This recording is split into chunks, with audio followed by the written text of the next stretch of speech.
Alright, so Destroy Lonely just dropped off his new project, Broken Hearts 3. Looking it up, it does appear to be a mixtape, not an album. Like that really matters these days, honestly. I don't really know. But they do have it listed as a mixtape, so I will call it a mixtape. Right off the bat, he's coming fresh off that last album, Love Lasts Forever, and the deluxe of that. Let's just say the reception to that project was not good.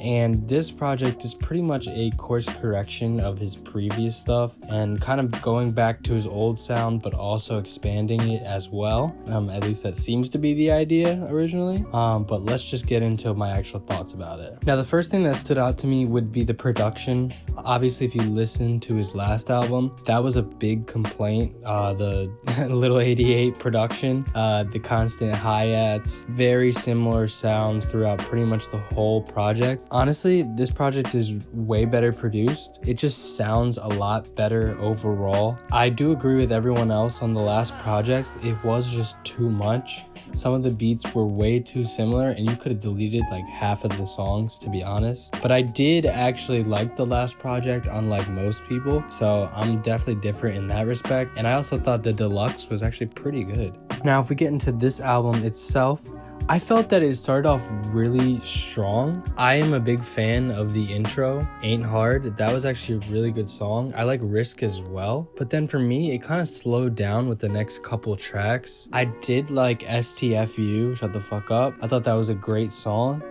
But I don't know. So they basically tried to put transitions throughout the album.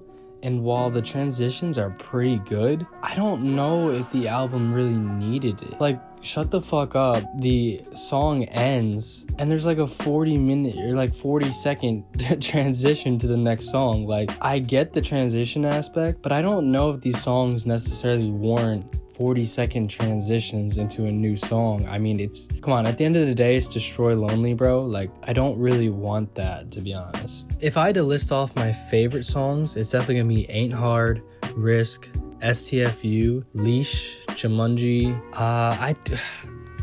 So I don't know. The Ken and Lone song is really weird. I kind of like it a lot, but I also kind of think it's mid. Like, honestly, I'm not sure. I'm gonna have to listen to it a few more times to really dial that one in. But the thing that stood out to me, it seemed like Ken was using like Lone's vocal preset almost.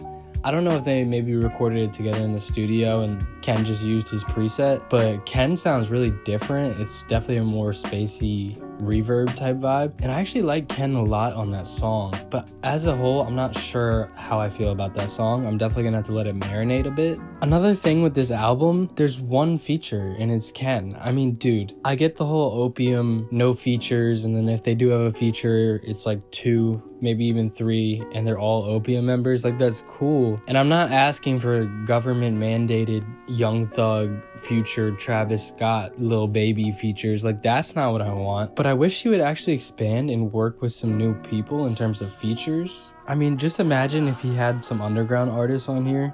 That would be pretty fucking cool.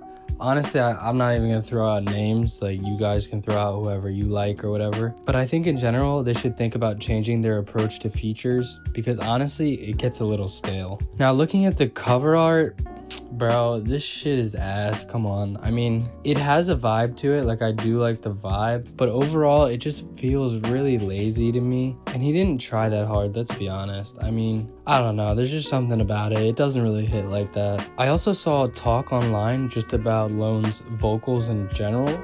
A lot of people saying he's cooked from like smoking and all that. I do kind of see that a little bit. I mean, I felt like in the middle and back half of the album, the vocals did get a little stale. He wasn't really doing too much in my opinion. And I definitely think he could have done some more like out of the box type shit with his vocals and it would have suited this album a lot better. I just think it gets a little boring and repetitive in the middle and the end. Now, the one single he did release was Jumanji. I actually did like that song quite a bit. But I think a lot of the songs on the album are better in my opinion. The messed up part is though, if I had to say my favorite song after listening one time and then replaying a bunch of the ones that I like, I'm gonna say Ain't Hard. And that is the first song on the album. So that is not exactly what you want to hear. But honestly, that's how I felt. So at this point, I think it's pretty safe to say we know what we're gonna get with the Opium members. I mean, when they were coming up, it was kind of like that feeling of, oh shit, they could change the game, they could do anything, who knows what direction they're gonna go in, the aesthetic is crazy, who knows. But honestly, we're a few albums in with both Ken and Lone, and you can pretty much see the trajectory. I don't think that they're gonna do anything crazy or change anything. I think they're just gonna refine what's there and just do what they do, which is fine. But some of their fans love to hold them up, especially like old Lone. I mean, dude, people talk about him like crazy. But at this point, I think we know what we're getting from Opium, and I don't necessarily think that's a bad thing either. Overall, I think it's an enjoyable album. I think it loses steam probably midway through, but if I was to just pick out songs and play them, I do like them a lot. I think that this is a good project, but it could have had a few tweaks to take it from like a 7, maybe it's probably like a light 7, but with some tweaks, I actually think it could have been like an 8 out of 10 is what I would say. Honestly, drop your opinion. I know there's probably going to be a bunch of people with different opinions about this, but that's just mine. Of course, this is only first impressions, so it's not like I've been listening to this album for a week or two. Who knows? My thoughts might change, but as of right now, I do like the album, and I think it will grow on me. Drop a like, drop a comment, drop a subscribe, drop your opinion. I'll be back with another one soon. Peace.